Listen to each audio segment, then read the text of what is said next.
Welcome to Kenton's videos. Enjoy the video. You start by isolating the problem. Press and hold power, then long press power off to enter safe mode. This disables third-party apps so you can test.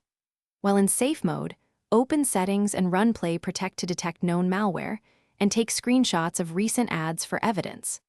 Once done, review your list of recently installed apps sorted by install date and flag any unfamiliar or free apps you installed just before ads began. Make a shortlist to remove next.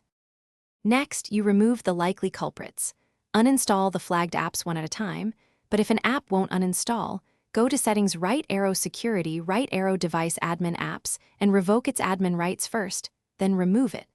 Make sure to clear browser data and disable pop-ups in Chrome or your browser, and check for unknown extensions or web apps. Also run a full scan with a reputable Android antivirus to catch adware files. Once clean, reboot out of safe mode and observe behavior to confirm progress. Finally, make sure your system and apps are updated. Patches often close adware exploits, and audit app permissions so nothing has unnecessary access to draw overlays or network. If ads continue after removal and scans, perform a factory reset as a last resort, then reinstall apps selectively from trusted sources.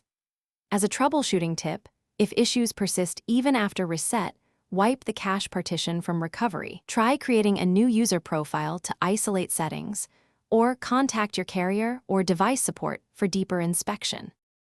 Thanks for watching. Consider subscribing if we helped you.